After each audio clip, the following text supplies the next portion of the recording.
I'm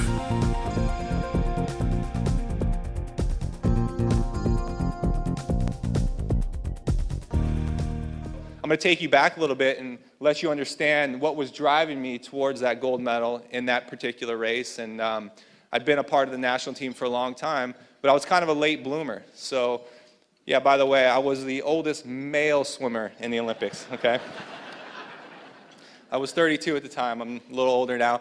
But there was a female in her 40s, okay? So I wasn't that old. Anyway, so I'll take you back. And in 1999 was my first major international competition representing the United States of America.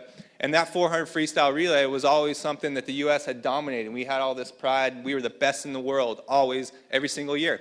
Well, we went up there, and we lost at a major international competition for the very first time ever. Okay, so obviously you feel disappointed. You got all this tradition, and you kind of feel like we blew it. But it was only a Pan-Pacific Games. It wasn't the big deal. It wasn't the Olympic Games. We still had to come back the following year, and we could win it at the Olympics. 13 straight Olympic Games before 2000, we dominated. We won every single time. Okay? So I qualified for the 4x100 freestyle relay in 2000. I was 24 years old.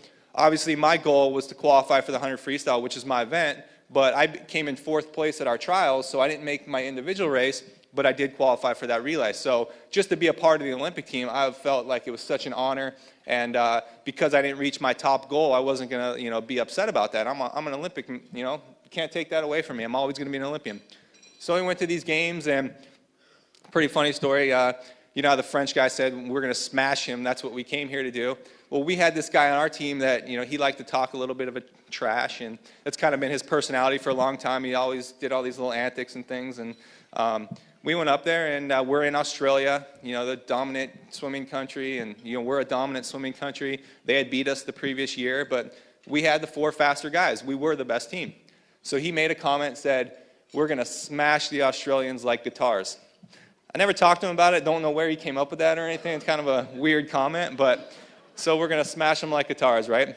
Well, we go in there, and unfortunately, their leadoff guy goes in. He breaks the world record leading off the relay. We're already, almost a body length behind. So every single one of us has to play catch-up.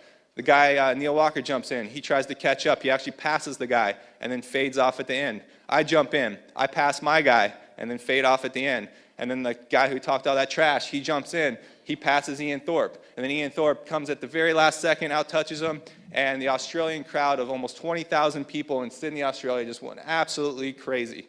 And then, of course, the 3 Australians standing behind the block start doing this. You're like, oh.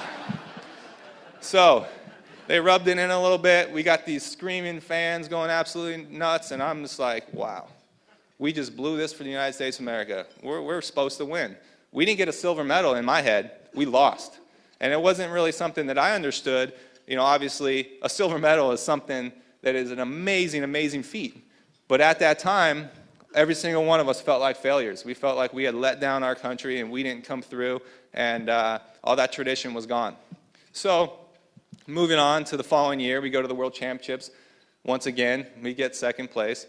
We go on to the Pan-Pacific Games, we get 2nd place. 2003, World Championships, 2nd place. And then going into Athens. Now I'm in Athens, and I'm one of the top 100 freestylers in the world, and I qualify, and this time I make the individual races and the relay, so I got a lot of things on my plate. Well, we go in there for that 400 freestyle relay. I really want to get that gold medal back. I was waiting all these years. Forget about all these world championship defeats. As much as it hurts, this is the Olympic Games now. We got to get that race back. So we go in there, and once again, we are the favorites. Every single time, we are the favorites.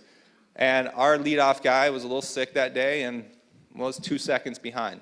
So our race was already over. We did the best we could. Everybody put in great swims, and next thing you know, we didn't even get the silver this time. We got the bronze. But I learned from my previous experiences of all these quote-unquote failures, and I said, you know what? That's a bronze medal. It's a great accomplishment. I'm going to get up there. I'm going to represent my country the best way I know how. I'm going to stand on that awards, accept that silver medal, and put a smile on my face. Because when I got home from 2000, everyone was saying to me, wow, you guys looked horrible on the awards stand. You guys all had frowns on. You can't represent your country that way. And it's not something that you're trying to do, but at the time, like I said, you're upset. So I learned from that mistake, and obviously I tried to get the other guys to be as happy to receive that bronze medal as I was, and some of them were, some weren't. But we went up there, we accepted that, and I said, you know what?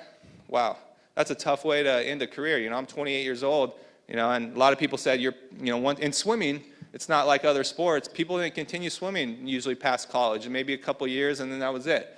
But things were changing a little bit. I felt like I still had some room for improvement. I was going to keep on going. And I had a few goals, and one of the things driving me towards the next games was that relay.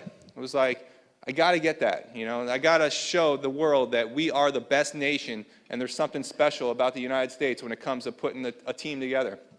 So going into the end of that Olympic Games, I had the medley relay. And I learned a lot from this relay. We had 4 guys on this team, and not one of us have had the Olympic Games that we had hoped for. Our backstroker, he was so talented that he actually won the gold medal in both of his races, even though he was a half a second off his best time, which was amazing.